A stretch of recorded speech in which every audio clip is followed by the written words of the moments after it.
కొమరం భీం జిల్లాలో యూరియా పాట్లు తప్పడం లేదు. యూరియా కోసం రైతులు పడిగాపులు కాస్తున్నారు. రెబ్బన సిఎస్ వద్ద అన్నదాతలు భారీగా క్యూ కట్టారు. 4 రోజులుగా యూరియా కోసం ఎదురు చూస్తున్నట్లు తెలిపారు రైతులు. సకాలంలో యూరియా అందకపోవడం పట్ల ఆవేదన వ్యక్తం చేస్తున్నారు.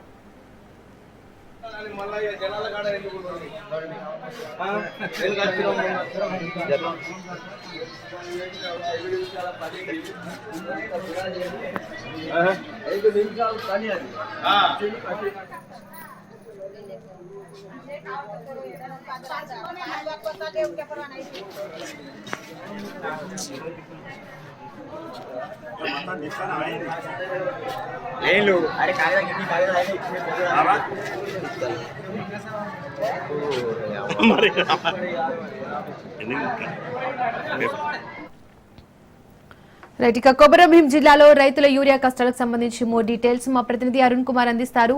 అరుణ్ కుమార్. దీపిక, కొమరం భీం ఆసిఫాబాద్ జిల్లాలో గత 4 రోజుల నుంచి కూడా రైతులైతే ఎరువుల కోసం తీవ్ర ఇబ్బందులు ఎదుర్కొంటున్నారు. పిఏసిఎస్ కేంద్రాలు కావచ్చు, అదేవిధంగా కూడా సహకార సంఘం, వ్యవసాయ సహకార సంఘం కేంద్రాల వద్ద కూడా ఉదయం 5 గంటల నుంచి కూడా పడిగాపులు కాస్తున్నారు. కొమరం భీం ఆసిఫాబాద్ జిల్లాకు సంబంధించి కూడా ఇటు రెబ్బనలోని పిఏసిఎస్ కేంద్రం కావచ్చు, అదేవిధంగా ఏదైతే సిర్పూర్ కావచ్చు, బెజ్జూర్, అదేవిధంగా చింతలమానపల్లి పిఎస్సిఎస్ కేంద్రాల వద్ద కూడా రైతులు ఉదయం 5 గంటల నుంచే పాస్బుక్ చెప్పులు లైన్లలో పెట్టి కూడా క్యూ లైన్లలో పెట్టి కూడా వెయిట్ అంటే నిరీక్షిస్తున్నటువంటి పరిస్థితి. ఇప్పటి వరకు కూడా ఏదైతే పూర్తి స్థలం ఇక్కడ కూడా యూరియా అందేటువంటి పరిస్థితి లేదు. ముఖ్యంగా రైతులు ఆందోళన చేస్తున్నారు. ఇటు మంచిర్యాల జిల్లాకు సంబంధించి చెన్నూరు, కోటపల్లి కావచ్చు, అదేవిధంగా జైపూర్ కావచ్చు, కొమరం భీం ఆసిఫాబాద్ జిల్లాకు సంబంధించి కూడా పలు మండల కేంద్రాలలో కూడా ఇప్పటికే రైతులు ఆందోళన చేపట్టారు. ముఖ్యంగా కూడా రెబ్బనకు సంబంధించి కూడా నిన్న సగము లారీకి సంబంధించి కూడా యూరియా వచ్చినప్పటికీ కూడా రైతులకు అందించలేదు. దాంతో కూడా నిన్న గలాట జరిగినటువంటి అవకాశం నేపథ్యంలో కూడా రైతులను అయితే అక్కడి నుంచి పంపించారు. రైతులు కూడా ఆందోళన చేశారు. కానీ మళ్ళీ ఈ రోజు నిన్న సాయంకాలం కూడా రైతులందరికీ కూడా దాదాపు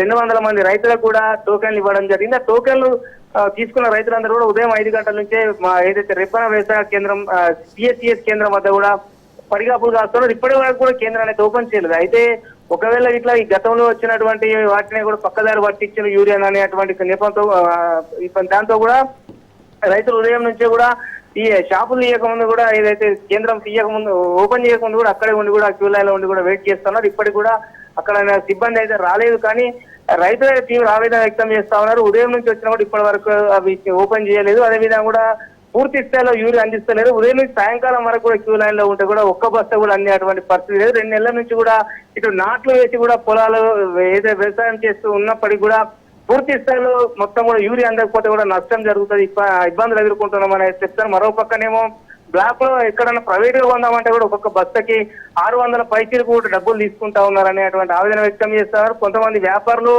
ఏదైతే అధికారులు కుమ్మక్కై కూడా ఇతర రాష్ట్ర మహారాష్ట్రకి అన్ని కూడా ఈ సరిహద్దు గ్రామాలు, కొమరం భీం జిల్లాకు సంబంధించి సరిహద్దు గ్రామాలు ఉండడంతో కూడా ఆ ప్రాంతాలకు తరలించి కూడా అధిక ధరలకు అయితే విక్రయిస్తున్నారని కూడా చెప్తారు. గతంలోనే మంచిర్యాల జిల్లాకు సంబంధించి కోటపల్లి సరిహద్దు అక్కడ సరిహద్దులో కావచ్చు, ఇటు మంచిర్యాల కొమరం భీం ఆసిఫాబాద్ జిల్లాకు సంబంధించిన బెజ్జూరు, చింతలమానపల్లి సరిహద్దులలో కూడా మహారాష్ట్ర సరిహద్దులలో కూడా ఏదైతే 2 లారీలను కూడా పట్టుకుని కూడా పోలీసులు కేసులు నమోదు చేసినటువంటి పరిస్థితి. ఈ నేపథ్యంలోనే యూరియా కోసం అయితే ప్రతిరోజు కూడా వ్యవసాయ పనులని వదులుకొని కూడా రైతులందరూ కూడా కేంద్రాల వద్ద అయితే పడిగాపులు కాస్తూ కూడా చూస్తున్నటువంటి పరిస్థితి ఉమ్మడి ఆదిలాబాద్ జిల్లా వ్యాప్తంతో పాటు మంచిర్యాల ఆసిఫాబాద్ జిల్లాలో ఈ పరిస్థితి ఇప్పటి వరకైతే కొనసాగుతున్నది. Deepika. Right Arun Kumar, thank you.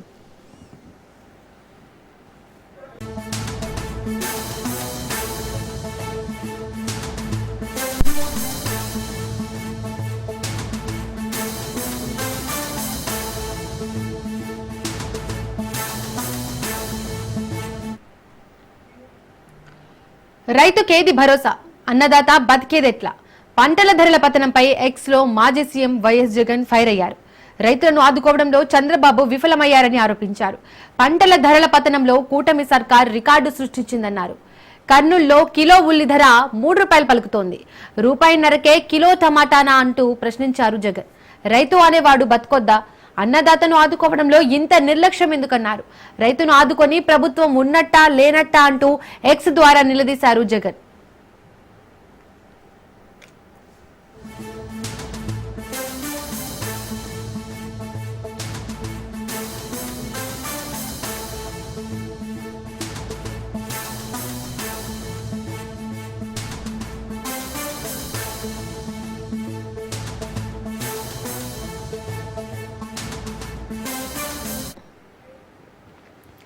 రైతుకేది భరోసా, అన్నదాత బతికేదెట్లా? పంటల ధరల పతనంపై ఎక్స్ లో మాజీ సీఎం వైఎస్ జగన్ ఫైర్ అయ్యారు. రైతులను ఆదుకోవడంలో చంద్రబాబు విఫలమయ్యారని ఆరోపించారు. పంటల ధరల పతనంలో కూటమి సర్కార్ రికార్డు సృష్టించిందన్నారు. కర్నూలులో కిలో ఉల్లి ధర ₹3 పలుకుతోంది. రూపాయిన్నరకే కిలో టమాటానా అంటూ ప్రశ్నించారు జగన్. రైతు అనేవాడు బతికొద్దా? అన్నదాతను ఆదుకోవడంలో ఇంత నిర్లక్ష్యం ఎందుకన్నారు. రైతును ఆదుకొని ప్రభుత్వం ఉన్నట్టా లేనట్టా అంటూ ఎక్స్ ద్వారా నిలదీశారు జగన్.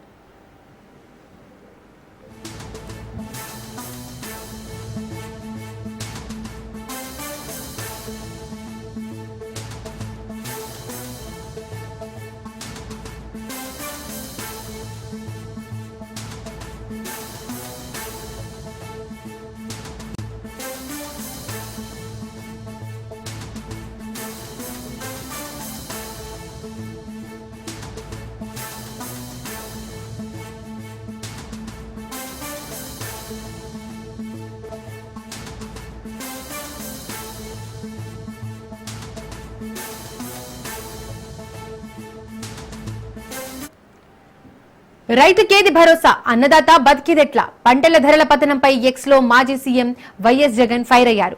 రైతులను ఆదుకోవడంలో చంద్రబాబు విఫలమయ్యారని ఆరోపించారు.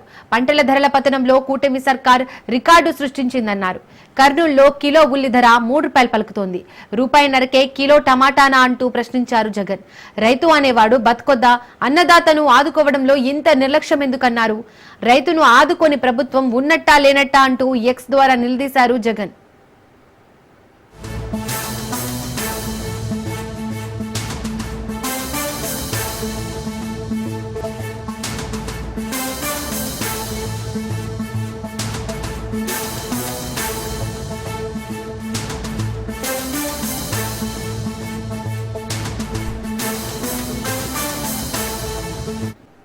తెలంగాణలో నేటి అర్ధరాత్రి నుండి ఆరోగ్యశ్రీ సేవలు బంద్ కానున్నాయి. ఈ మేరకు నెట్వర్క్ హాస్పిటల్స్ అసోసియేషన్ ప్రకటించింది. ఆరోగ్యశ్రీ బకాయిలు చెల్లించాలని నెట్వర్క్ హాస్పిటల్స్ డిమాండ్ చేస్తున్నాయి. బకాయిలు చెల్లించకపోవడంతో నేటి నుండి సేవలు నిలిపివేస్తున్నట్లు ప్రకటించాయి. రాష్ట్ర వ్యాప్తంగా 330 ఆసుపత్రుల్లో ఆరోగ్యశ్రీ సేవలు నిలిచిపోనున్నాయి.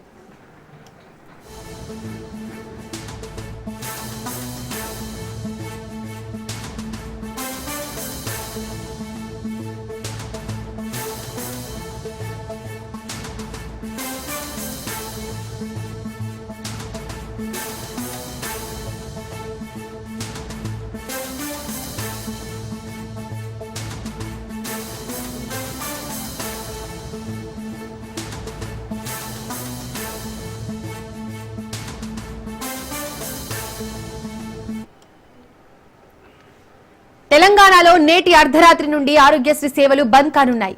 ఈ మేరకు నెట్వర్క్ హాస్పిటల్స్ అసోసియేషన్ ప్రకటించింది. ఆరోగ్యశ్రీ బకాయిలు చెల్లించాలని నెట్వర్క్ హాస్పిటల్స్ డిమాండ్ చేస్తున్నాయి. బకాయిలు చెల్లించకపోవడంతో నేటి నుండి సేవలు నిలిపివేస్తున్నట్లు ప్రకటించాయి. రాష్ట్ర వ్యాప్తంగా 330 ఆసుపత్రుల్లో ఆరోగ్యశ్రీ సేవలు నిలిచిపోనున్నాయి. రైట్, ఇక దీనికి సంబంధించి మోర్ డీటెయిల్స్ మా ప్రతినిధి రాజు అందిస్తారు. రాజు.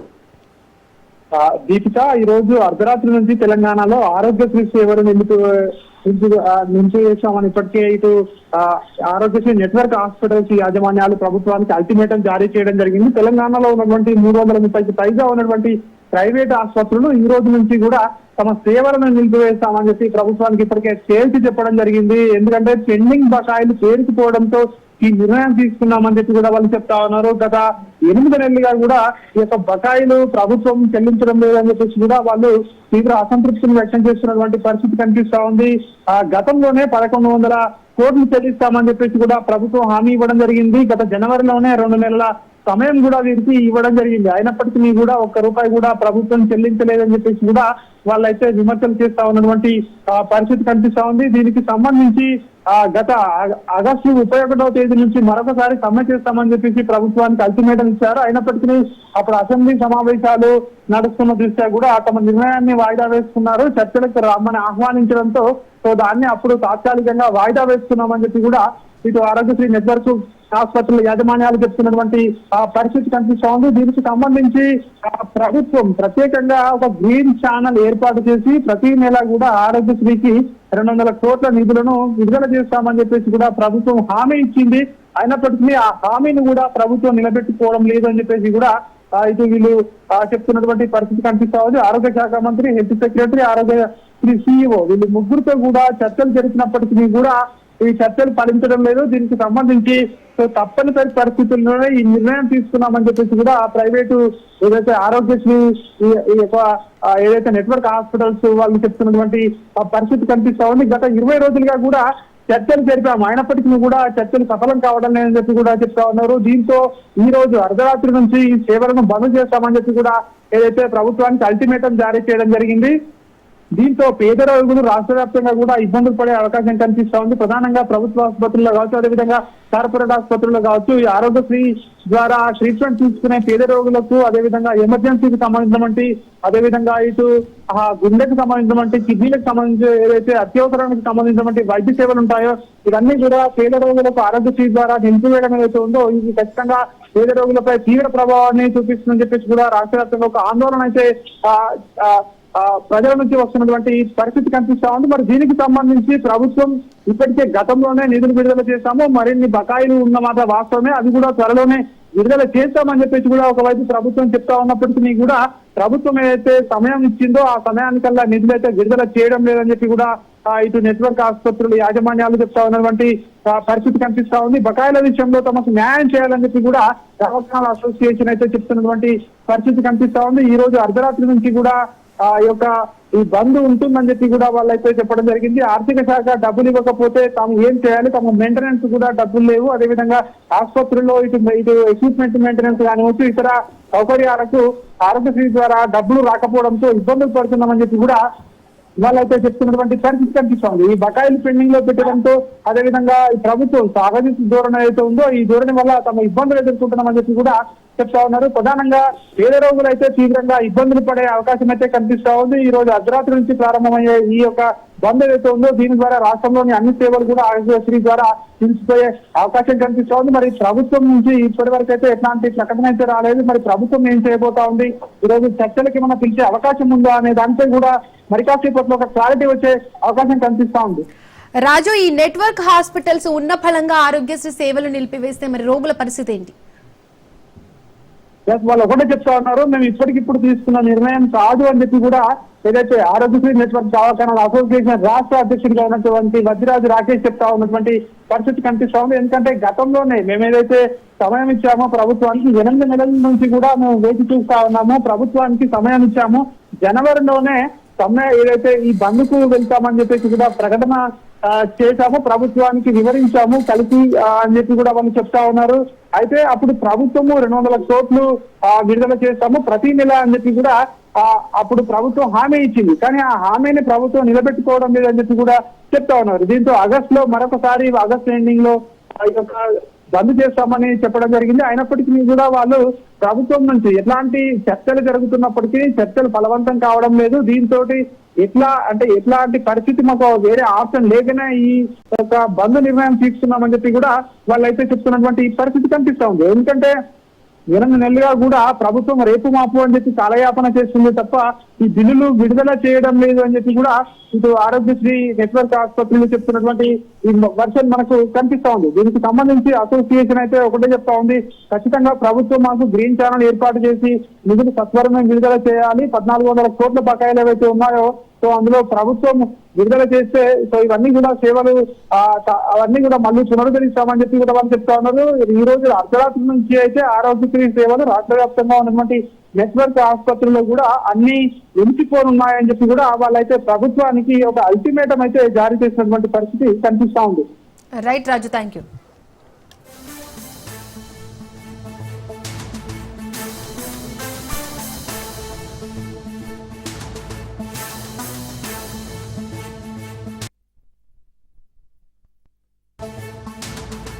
కాసేపట్లో టీటీడీ పాలక మండలి సమావేశం జరగనుంది. అన్నమయ్య భవనంలో టీటీడీ బోర్డు భేటీ కానుంది. శ్రీవారి వార్షిక బ్రహ్మోత్సవాల ఏర్పాట్లు, సీఎం పట్టు వస్త్రాల కార్యక్రమంపై ప్రధానంగా చర్చించనున్నారు.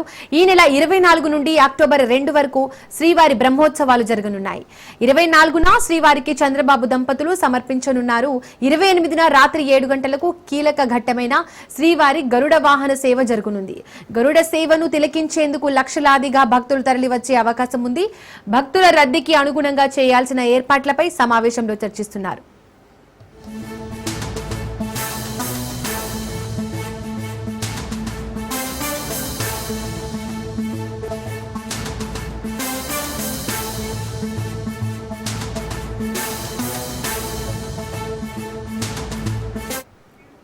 రైట్, ఇక టీటీడీ పాలక మండలి సమావేశానికి సంబంధించి మోర్ డీటెయిల్స్ మా ప్రతినిధి సురేష్ అందిస్తారు. సురేష్, రైట్ గా ఏదైతే మరో 10 రోజుల్లో శ్రీవారి వార్షిక బ్రహ్మోత్సవ ప్రారంభంగా నేపథ్యంలో తిరుమల తిరుపతి దేవస్థాన పాలక మండలి సమావేశం ఇవాళ 6 గంటల్లో ప్రారంభం కాబోతుంది. టీటీడీ చైర్మన్ బిఆర్ నాయుడు అధ్యక్షున ఈ సమావేశం కొనసాగబోతుంది. శ్రీవారి వార్షిక బ్రహ్మోత్సవ ఏర్పాట్లు, అలాగే బ్రహ్మోత్సవాల మొదటి రోజు సీఎం పర్యటన సంబంధించి, అలాగే ఈ నెల 24 నుంచి అక్టోబర్ 2 వరకు 9 రోజుల పాటు అంగరంగ వైభవంగా శ్రీవారి బ్రహ్మోత్సవం నిర్వహించేందుకు పూర్తి స్థాయి ఏర్పాట్లపై చర్చించబోతున్నారు. అలాగే గరుడ సేవను తొలగించేందుకు లక్షలాది మంది భక్తులు తిరుమల నేపథ్యంలో గరుడ సేవ రోజు ఎటువంటి అవాంఛనీయ చోటు చేసుకోకుండా భక్తులకు ఇబ్బంది లేకుండా ఏర్పాట్లు చర్చించబోతున్నారు. అలాగే మరికొన్ని కీలక అంశాలు చర్చించి ముడిసరుకుల కొనుగోళ్లు, వేదపారాయణ గతంలో నిలిచిపోయిన నియామకాలకు సంబంధించి కూడా చర్చించబోతున్నారు. ఆ రకంగా చూసుకుంటే బ్రహ్మోత్సవాలు మరో వారంలో ప్రారంభం నేపథ్యంలో టీటీడీ పాలక మండలి దృష్టి సారించింది. ప్రత్యేకంగా పూర్తి స్థాయిలో బ్రహ్మోత్సవాల్లో ఎటువంటి ఇబ్బంది కలగకుండా 9 రోజుల పాటు 16 రకాల వాహన సేవలను అంగరంగ వైభవంగా నిర్వహించేందుకు తిరుమల తిరుపతి దేవస్థానం అన్ని ఏర్పాట్లు చేస్తుంది. ఆ రకంగా మరికొన్ని నిమిషాల్లో టీటీడీ భేటీ కాబోతుంది. Deepika. Right Suresh, thank you.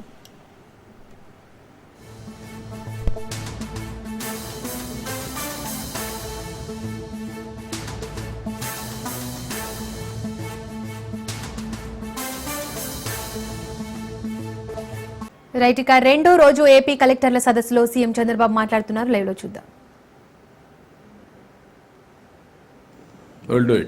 అది మీరే డిపార్ట్మెంటే ప్రొవైడ్ చేయడిగా ఉండాలి. ఇది కూడా అవసరమైతే వాళ్ళతోనే కలిపి ఒక సొసైటీ పెడతారా, ఎట్లా చేస్తారో కూడా వర్కౌట్ చేయండి. We'll explore and come back to you. Sir Anakapalli sir, same line sir.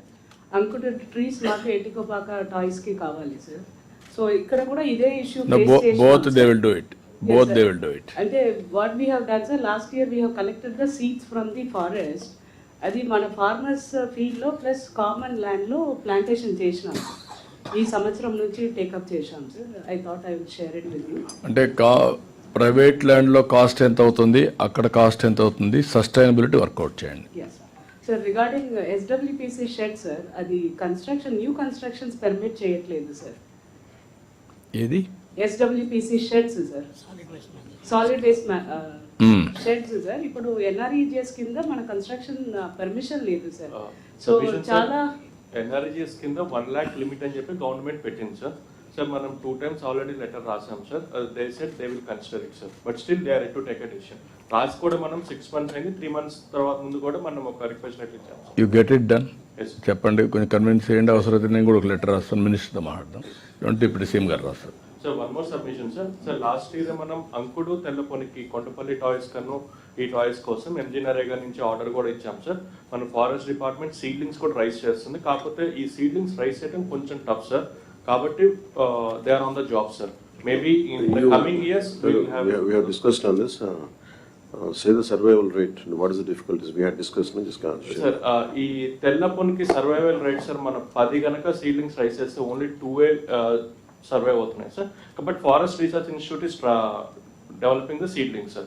In the coming days we will ensure that through MG NREGA ఈ 2 ఏటికోపాకన్ కొండపల్లికి సఫిషియెంట్ వుడ్ అనేది ప్రొవైడ్ అవుతుంది సార్. ఇదే కాకుండా కొద్దిగా బ్యాక్వర్డ్ క్లాసెస్లో ఈ బ్యాంబో తీసుకొని బుట్టలు ఇవన్నీ వెళ్తారు, అవి కూడా వీ హ్యావ్ టు సప్లై. అందుకని దాన్ని ఎట్లా చేస్తారు? ఫారెస్ట్ డిపార్ట్మెంట్ బ్యాంబూ కూడా సార్ సెర్ప్ ఒక రిక్వెస్ట్ చేశారు సార్. సో దట్ ఈజ్ అది బ్యాంబో సెర్ప్ చేసింది మీకు. దట్ ఈజ్ ఎకానమీ ప్రోగ్రామ్ డాక్రా సంఘాలకి. That is a very good programme wealth create చేయడానికి ఫారెస్ట్ బేస్డ్. నువ్వు వినాలా? అది చేసింది డాక్రాకు చేసింది అది ఒకటి. ఇక్కడ ప్రోగ్రామ్ ఏంటంటే మేదర కమ్యూనిటీ బుట్టలు ఇవన్నీ అల్లుతారు. వాళ్ళకు ఒకప్పుడు సప్లై చేసేవాళ్ళం, ఇప్పుడు మళ్ళా నిలిపేసాం. దాన్ని మనకు ఫారెస్ట్ ఎక్కడైతే ఉందో మనమే వాళ్ళకి సప్లై చేద్దాం. ఇమీడియట్గా దానికి ఒక ప్రోగ్రామ్ క్రియేట్ చేయండి, దాన్ని చేసి వాళ్ళకందరికీ సప్లై చేద్దాం. సార్ మార్నింగ్ సార్, ఇది ఉంది సార్ బ్రూట్స్ సొసైటీ రిజిస్టర్డ్ ఉంది కానీ అది మళ్ళా డీఫంక్ట్ అయిందా, నాట్ ఇంప్లిమెంటెడ్ ప్రాపర్లీ. ఇది లాంగ్ బ్యాక్ తీసుకొచ్చాం ఆ ప్రోగ్రామ్, ఐ రిమెంబర్, నేనే అప్పుడు తీసుకొచ్చాం అది. కాబట్టి మళ్ళీ చేతి వృత్తులు కుల వృత్తులు దెబ్బతినకుండా కాపాడవలసిన బాధ్యత మన పైన ఉంది. సొసైటీలో పెట్టి చేసాం, విల్ డూ ఇట్.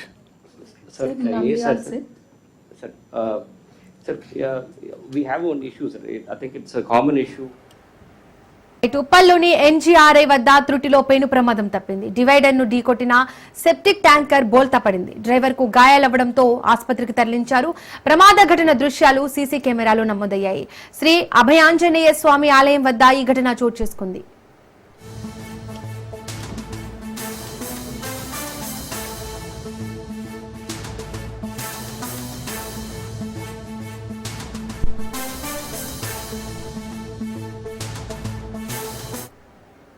ఉప్పల్లోని ఎన్జీఆర్ఐ వద్ద త్రుటిలో పెను ప్రమాదం తప్పింది. డివైడర్ ను ఢీకొట్టిన సెప్టిక్ ట్యాంకర్ బోల్తా పడింది. డ్రైవర్ కు గాయాలవ్వడంతో ఆసుపత్రికి తరలించారు. ప్రమాద ఘటన దృశ్యాలు సీసీ కెమెరాలో నమోదయ్యాయి. శ్రీ అభయాంజనేయ స్వామి ఆలయం వద్ద ఈ ఘటన చోటు చేసుకుంది.